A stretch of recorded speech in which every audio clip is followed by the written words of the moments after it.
2 Esdras chapter 12. While the lion was saying these words to the eagle, I looked and saw that the remaining head had disappeared. The two wings that had gone over to it rose up and set themselves up to reign, and their reign was brief and full of tumult. When I looked again, they were already vanishing. The whole body of the eagle was burned, and the earth was exceedingly terrified. Then I woke up in great perplexity of mind and great fear, and I said to my spirit, You have brought this upon me, because you search out the ways of the Most High. I am still weary in mind and very weak in my spirit, and not even a little strength is left in me, because of the great fear with which I have been terrified tonight. Therefore I will now entreat the Most High, that he may strengthen me to the end.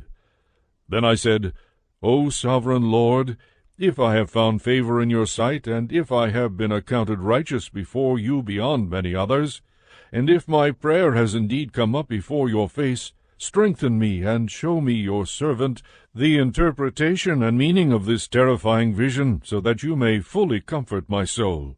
For you have judged me worthy to be shown the end of the times, and the last events of the times. He said to me, This is the interpretation of this vision that you have seen. The eagle that you saw coming up from the sea is the fourth kingdom that appeared in a vision to your brother Daniel. But it was not explained to him as I now explain to you, or have explained it. The days are coming when a kingdom shall rise on earth, and it shall be more terrifying than all the kingdoms that have been before it. And 12 kings shall reign in it, one after another. But the second that is to reign shall hold sway for a longer time than any other one of the 12. This is the interpretation of the 12 wings that you saw. As far as your hearing a voice that spoke, coming not from the eagle's heads, but from the midst of its body, this is the interpretation. In the midst of the time of that kingdom great struggle shall arise, and it shall be in danger of falling. Nevertheless it shall not fall then, but shall regain its former power. As for your seeing 8 little wings clinging to its wings, this is the interpretation. 8 kings shall arise in it, whose time shall be short and their years swift. 2 of them shall perish when the middle of its time draws near, and 4 shall be kept for the time when its end approaches, but 2 shall be kept until the end. As far as your seeing 3 heads at rest, this is the interpretation. In its last days the Most High will raise up 3 kings, and they shall renew many things in it, and shall rule the earth and its inhabitants more oppressively than all who were before them. Therefore they are called the heads of the eagle, because it is they who shall sum up his wickedness and perform his last actions. As for your seeing that the large head disappeared, one of the kings shall die in his bed, but in agonies. But as for the 2 who remained, the sword shall devour them. For the sword of one shall devour him who was with him, but he also shall fall by the sword in the last days.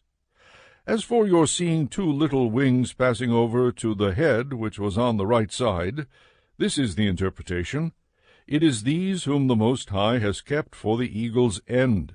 This was the reign which was brief and full of tumult, as you have seen. And as for the lion whom you saw, rousing up out of the forest, and roaring, and speaking to the eagle, and reproving him for his unrighteousness, and as for all his words that you have heard, this is the Messiah, whom the Most High has kept until the end of days, who will arise from the offspring of David, and will come and speak with them.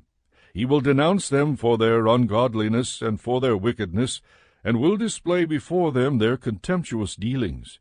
For first he will bring them alive before his judgment seat, and when he has reproved them, then he will destroy them.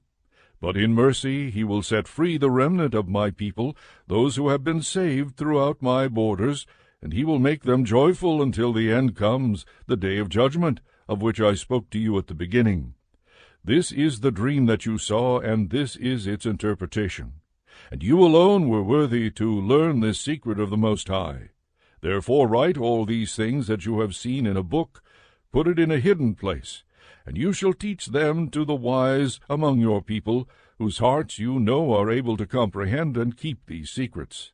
But as for you, wait here 7 days more, so that you may be shown whatever it pleases the Most High to show you.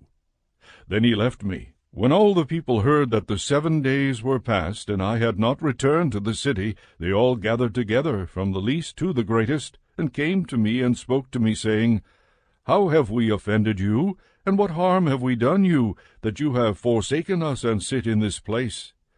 For of all the prophets, you alone are left to us, like a cluster of grapes from the vintage, and like a lamp in a dark place, and like a haven for a ship saved from a storm. Are not the disasters that have befallen us enough?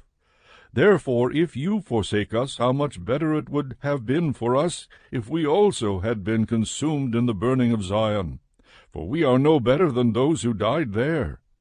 And they wept with a loud voice.